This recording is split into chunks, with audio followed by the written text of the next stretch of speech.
Vous écoutez Questions et réflexions, un programme audio proposé par La Parole Donnée. Vous ne connaissez peut-être pas Jean Laugier. En revanche, le nom de Beppo sonnera à vos oreilles avec une tonitruante familiarité, pour peu que vous habitiez vers Draguignan, où l'artiste, âgé de 78 ans, vit depuis sa plus tendre enfance. Taillé comme une armoire à glace, un meuble aujourd'hui disparu de nos intérieurs, Beppo, à l'image de son œuvre, est tout en volume. Après une formation classique et des années passées à regarder sa mère dessiner et peindre, Beppo prend sa liberté et décide de remplacer le bois et la pierre de ses premières sculptures par des métaux récupérés dans une casse automobile où, 20 ans plus tôt, le sculpteur César l'avait précédé. Depuis, des milliers de créations de quelques dizaines de centimètres de haut jusqu'à des sculptures XXL culminant parfois à 10 ou 15 mètres sont sorties de son atelier où aujourd'hui encore on l'entend découper, marteler et souder du métal. Dans cet entretien, Beppo revient sur 60 années d'une carrière hors du commun, récemment célébrée avec la publication d'un magnifique ouvrage consacré à son œuvre monumentale, dans lequel l'artiste varois se livre enfin.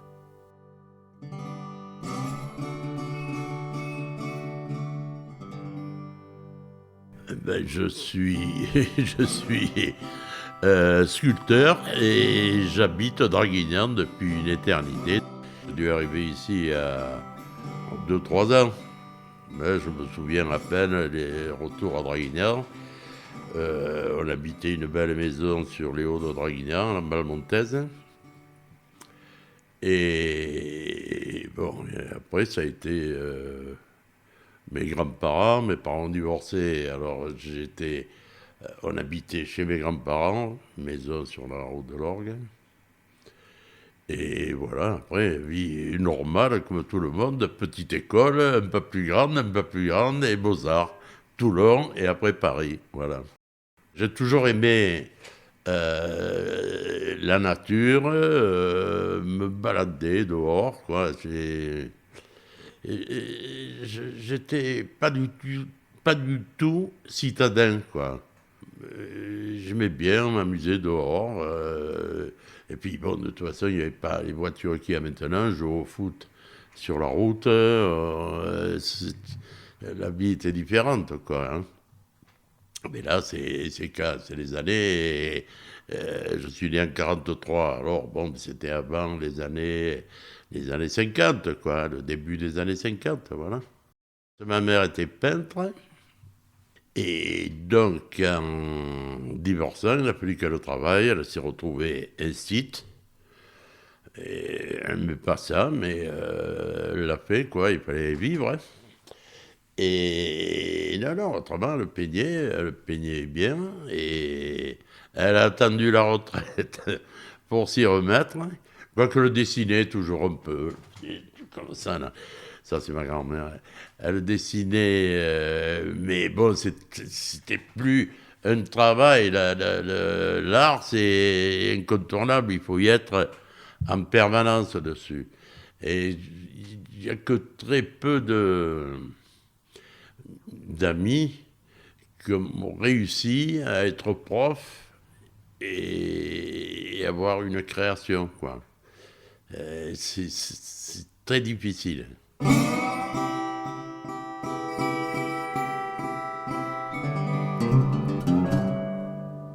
Beppo, c'est mon prof d'italien, enfin toute la classe d'italien, le premier cours d'italien.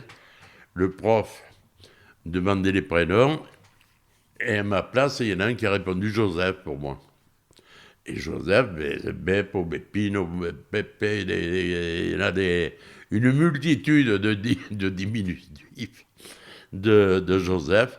Et toute la classe Beppo, et tout le monde m'a appelé Beppo. Alors bon, des copains comme Bizier, tout ça. Mais je sais pas, à Draguignan, vous demandez Jean Laugier, il n'y a personne qui connaît. Mais vous demandez Beppo, ah ben oui, on l'a vu, il est passé par là. C'est curieux. Et puis bon, maintenant, c'est fini. Hein, je suis baptisé, même sur l'échiquier, marqué Jean Laugier, Beppo dessous. Et puis c'est très court pour signer. Même à ce moment-là, quand j'étais au lycée, ou au collège, j'ai pas pensé à la signature, parce que pour moi, à ce moment-là, il n'était pas question. J'envisageais pas de devenir sculpteur ou peintre ou n'importe quoi. Hein. Je savais pas du tout ce que j'allais faire.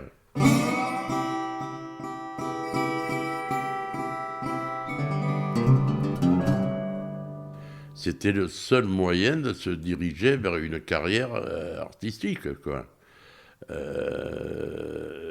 Alors, bon, au lycée, je ne voulais plus y aller, mais ça faisait longtemps que je voulais... enfin, ça faisait longtemps, à partir de la seconde, par exemple. J'ai été pris par cette envie de... Alors d'abord, pas de sculpture, c'était de la peinture. Un peu les deux. Sculpteur, entre guillemets, quoi. Je prenais des bûches, je taillais des bouts de bois, des mauvaises pierres. Mais après, aux Beaux-Arts de Toulon, j'ai rencontré des gens remarquables, de deux sortes d'ailleurs. Il y en a un, Nicolas, qui avait été prix de Rome, qui travaillait un peu comme couturier, comme un peintre figuratif, mais un peu mayol aussi, voilà.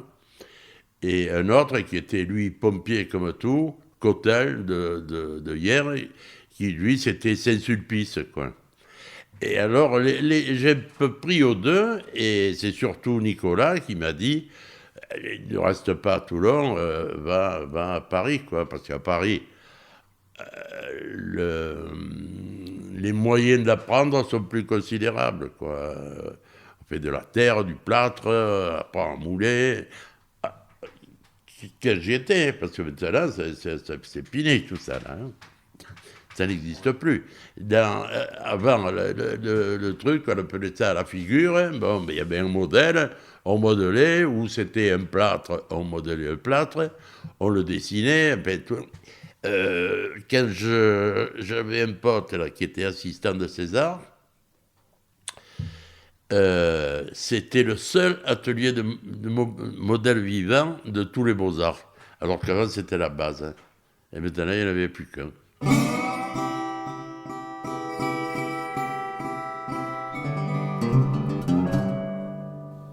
Certainement, c'est ce prof-là, Nicolas, qui m'a dit il faut partir à Paris. Et puis après, Albert Ferraud, sculpteur sur inox, qui m'a... Parce que quand je suis sorti des Beaux-Arts, c'est pour ça que je suis parti d'ailleurs, une formation classique, 19e à la limite, hein. Et alors, bon, tout figuratif, dessin, je regrette pas le dessin, mais on sortait des Beaux-Arts, et les galeries, elles étaient pleines de trucs d'avant-garde et tout, qui correspondaient absolument pas à ce qu'on faisait aux Beaux-Arts. Alors, à un certain moment, je me suis dit, mais qu'est-ce que je fais là, quoi? Et puis, bon, il y a eu 68 au milieu, et 68, je suis redescendu, je suis plus jamais remonté, quoi.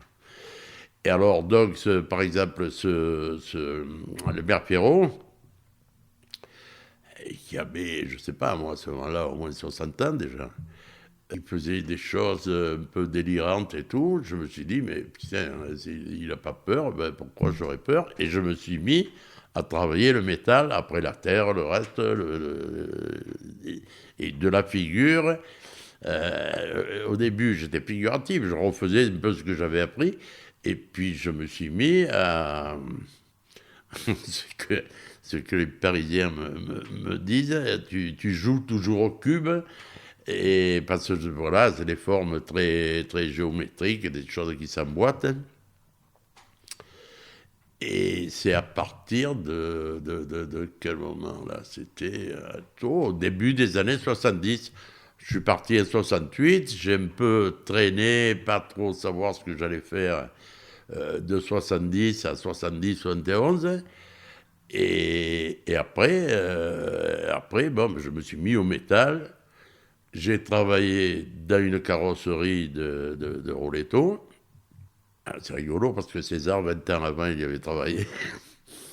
Et donc, Roletto, lui, il était passionné par ça. Et chez lui, bon, je pourrais ramasser toute la ferraille que je voulais, les vieux outils, les trucs et tout. Et j'ai attaqué, je l'ai dit comme au César, plus ou moins le b.a.-ba du métal, de la ferraille, quoi. Et comme le déchet, c'est une matière qui ne coûte rien, c'était un bonheur, quoi. Parce que tout le reste, il faut l'acheter. La pierre, l'inox, maintenant, ça vaut une fortune. Hein. L'inox, le métal en général. Hein. Faire couler en bronze, ça coûte très cher. Trop cher.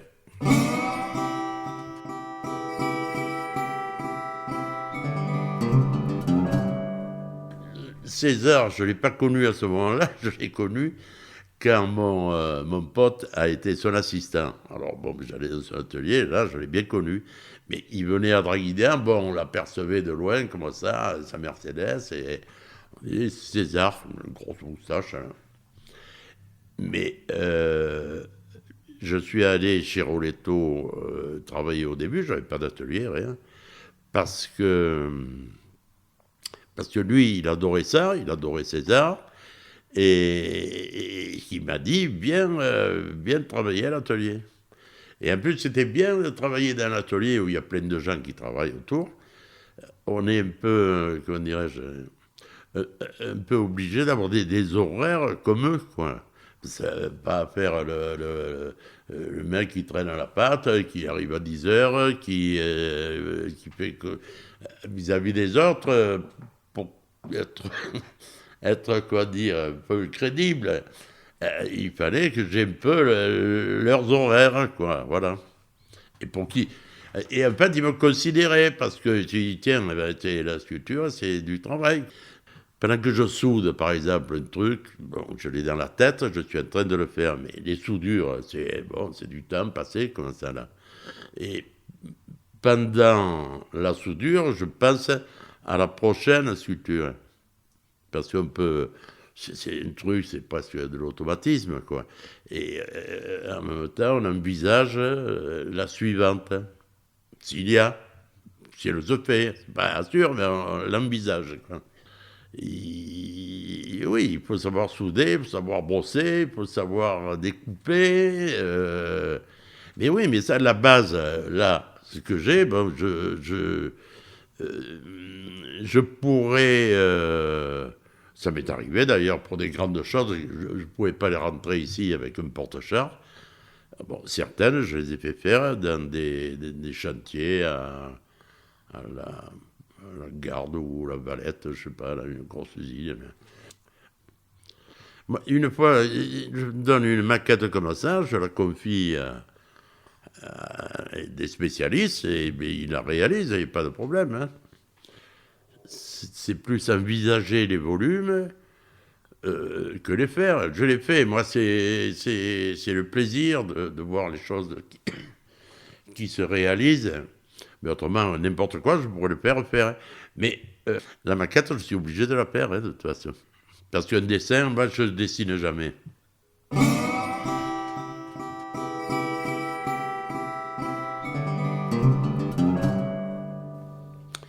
J'ai appris, j'en ai fait du dessin. Ah là là, Beaux-Arts, c'était obligé. Hein. Mais une sculpture, je ne la dessine jamais. Je peux faire des dessins, je m'amuse des fois à dessiner des oliviers, n'importe quoi. Hein. Mais une sculpture, je l'envisage, je vois les... C'est un peu dans le flou, et c'est après, dès que je commence à faire un morceau, que j'aime bien, et les choses se composent toutes seules. Je n'ai, à part, oui, ce qui m'est arrivé, de faire des dessins, parce qu'on me le demandait pour des grands monuments. Alors, en général, je faisais une maquette, hein, et ils voulaient des dessins, ben, je faisais des dessins de la maquette, en gros, j'en faisais 5, 6, 10, et puis bon, alors ils étaient contents, ils avaient un dessin. Mais c'était la maquette le point de départ, quoi. C'était pas.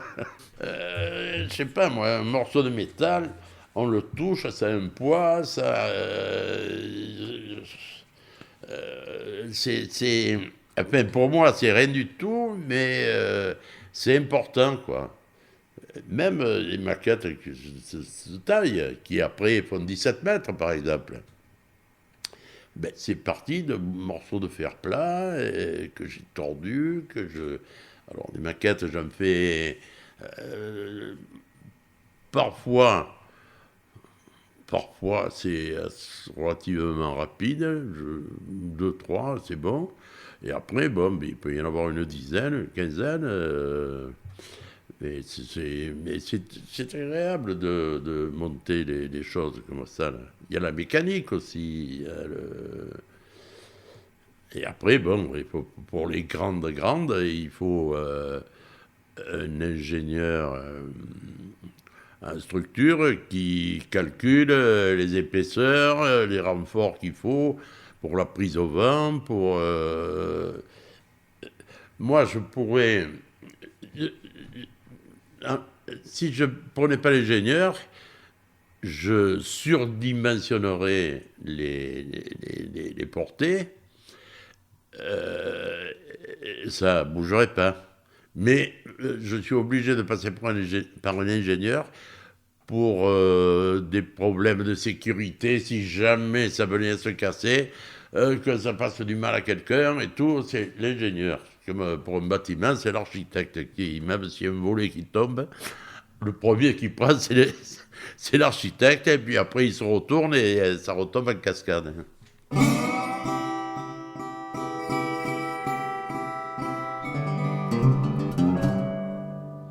C'est-à-dire, moi j'ai un nom comme ça, parce que je suis à Draguignan et je ne bouge pas de Draguignan, je suis bien moi ici. Alors, comme je te disais tout à l'heure, en une semaine à Paris, je rencontre plus de gens qu'ici, peut-être dans l'année. J'exagère peut-être, mais le nom, c'est pas à Draguignan, hein, que pour avoir un nom, prétendre être en haut de l'affiche ou un truc comme ça, il faudrait que je sois à Paris, que je sois dans les milieux dits autorisés. Enfin, j'y suis rentré un petit peu, parce que j'ai fait des grands trucs sur Paris, sur Lille, Roubaix, mais si j'étais à Paris, j'en aurais eu, je pense, 10 fois plus. Mais, comment dirais-je, je ne sais pas si ça ne m'intéressait pas, ou moi, d'une manière générale, le truc, c'était mon plaisir de faire ce que j'ai envie de faire. C'était pas uniquement pour devenir riche. D'ailleurs, je ne suis pas, hein, mais pourvu que je puisse vivre correctement de mon boulot, c'est parfait. Le reste, je m'en fous de la gloire. Et à tort ou à raison, hein, je sais pas. Hein. Parce que, bon, il y a eu des moments difficiles, on m'a coupé l'électricité, on m'a fait... Bon, ben ça fait partie de la vie, c'est un choix, hein. Moi, j'ai jamais voulu être prof, j'ai jamais voulu... alors, donc, si on me coupe l'électricité, ben, je subissais, tant pis, hein, comment faire, hein. Et voilà, quoi, ça fait partie du système, hein.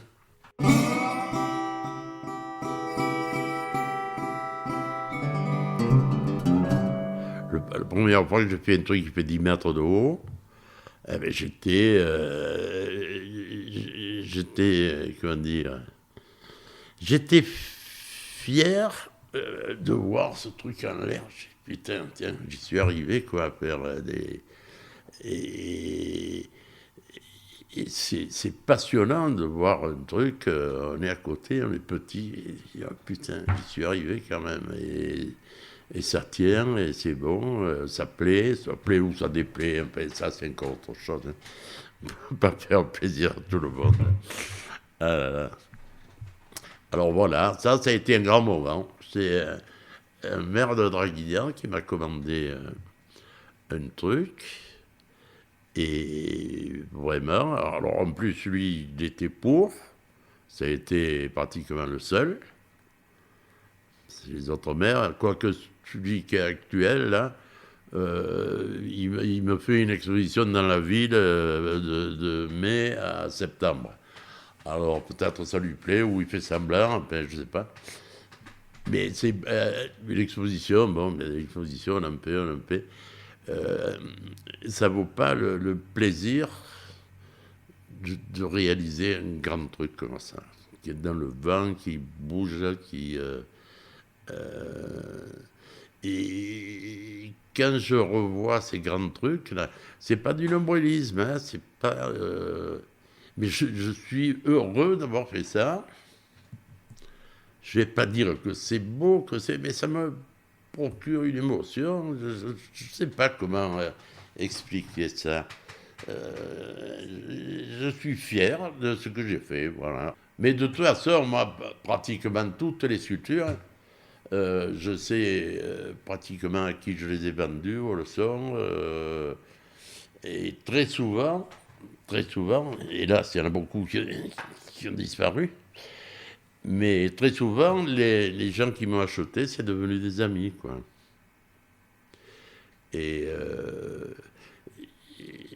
ça, c'est important, ça aussi. Les mecs qui ne veulent pas acheter un truc, ils partent, et puis voilà, quoi. Après, ils reviennent sur les petites pièces, bon, ben, ils reviennent, hein, ils reviennent. Et il y a des gens que je connais ben, pratiquement depuis le début, quoi. Ceux qui sont encore en vie, évidemment. Mais autrement, régulièrement, ou si on ne se voit pas de certains temps, on s'appelle. Alors, qu'est-ce que tu deviens? Qu'est-ce que tu fais? Ils me demandent d'envoyer des photos. Ben, c'est agréable dans la vie, quoi, d'avoir pratiquement que des amis. Même ceux qui m'ont escroqué, je ne leur veux pas, je m'en fous.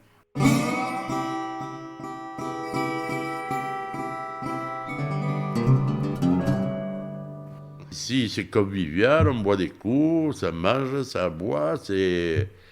Et puis, bon, moi, je suis, j'allais dire, sans prétention. Il n'y a pas de quoi être prétentieux. Faire des trucs, je les fais pour mon plaisir.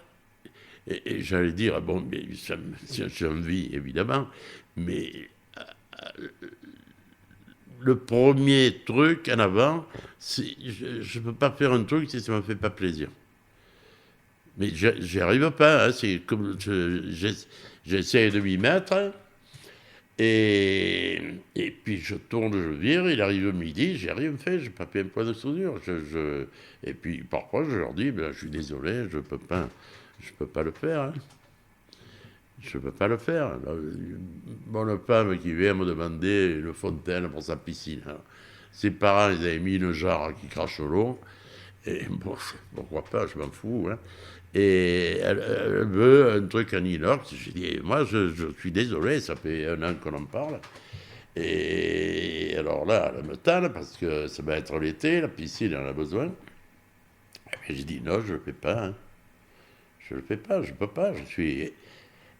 Mais j'en suis incapable, quoi. Si le truc, je ne le sens pas vraiment, je ne peux pas, je n'arrive pas à le faire. Ou alors, oui, il m'est arrivé, on m'a demandé des conneries, là, Draguignan, c'est la ville du dragon. Alors, des dragons, j'ai dû en faire une centaine. Mais c'est des trucs où je passais... je passais un jour ou deux pour en faire une trentaine, quoi. C'était amusant, c'était du gribouillage, quoi.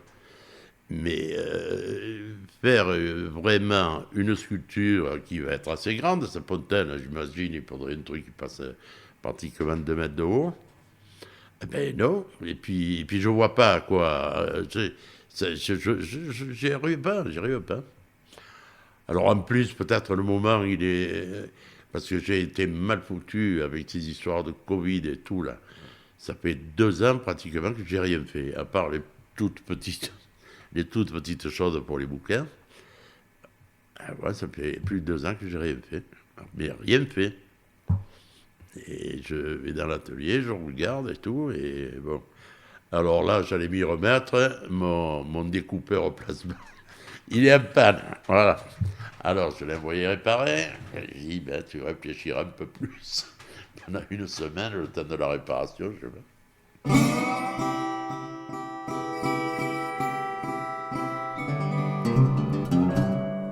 C'est mes amis qui m'ont poussé, mais vraiment poussé hein, à le faire. Moi, je ne voyais pas d'intérêt particulier. L'expo de Draguignan, là, de tout l'été, ça aussi, je me dis, oh, je le fais pas, que je vais emmerder les gens à Draguignan, ils me connaissent. Hein. Ils ont qu'à venir ici, ils envoient des sculptures. Hein. Alors, Orbisien, ben, c'est lui qui a fait les écrits du bouquin, c'est lui il s'est investi dans cette exposition pour faire un petit dépliant. Il va y avoir des panneaux, des explications, il s'est tapé tous les textes, les trucs. Bon, alors je me sens obligé de faire mon possible pour que ça marche, quoi. Mais au départ, je m'en fous. Hein. Je m'en fous, mais j'ai toujours fait ça, en fait. Hein. Expo, il fallait vraiment qu'il y ait un copain qui intervienne avec moi. Là, la dernière que j'ai fait à Draguignan, c'était avec Jean-Pierre Rive, le rugbyman. Bon, c'est parce qu'il me l'a demandé, autrement, m'en fous. Hein. Les gens, j'ai du monde, moi, qui vient ici. Ils ont entendu des Belges que je n'ai jamais vus, qui étaient à Sainte-Maxime, et qui sont venus, qui m'ont acheté des trucs. Comment dire, j'ai pas besoin, j'ai pas envie de gloire ou j'ai l'impression que c'est pas nécessaire d'être là à Nice, à truc, pour quoi faire, hein. Ou c'est pour vendre. Alors ma foi, si on a besoin de fric, bon, on fait. Mais si c'est pour la gloire, je m'en fous. Hein. Je suis bien là. Voilà.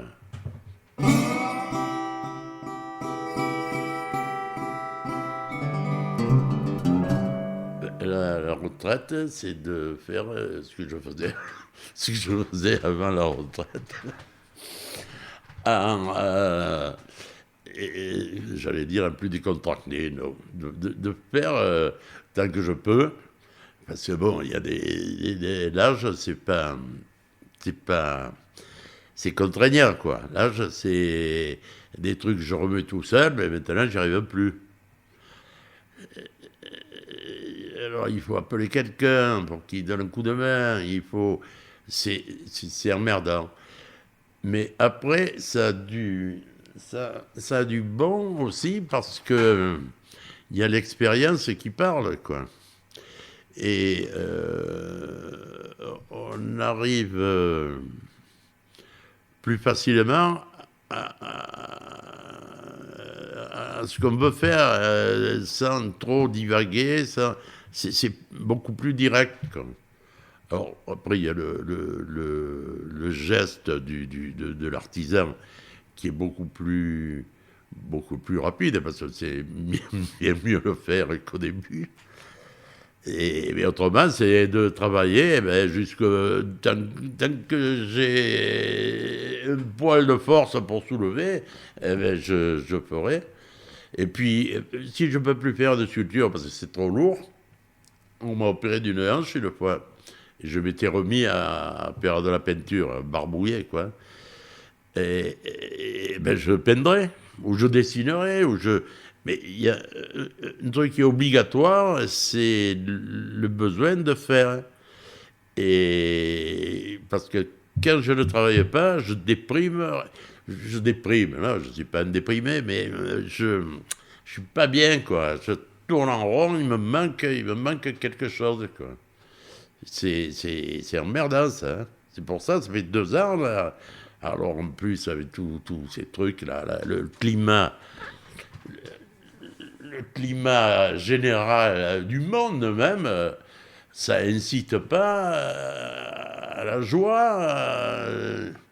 La création, il faut que c'est accompagné de bonheur, pour se faire plaisir éventuellement à quelqu'un d'autre qui va le regarder si ça lui plaît.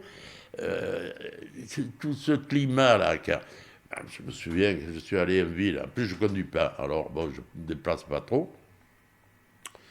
Traverser Draguignan, quand il y a eu le couvre-feu, ou je ne sais pas quoi, interdiction de sortir, mais c'était pas possible, c'était un film d'épouvante. Alors, c'était même pas le coup, je sors presque pas. Mais rien que d'être ici et savoir que là-bas c'est fermé, que je ne peux pas y aller, c'est épouvantable, ça.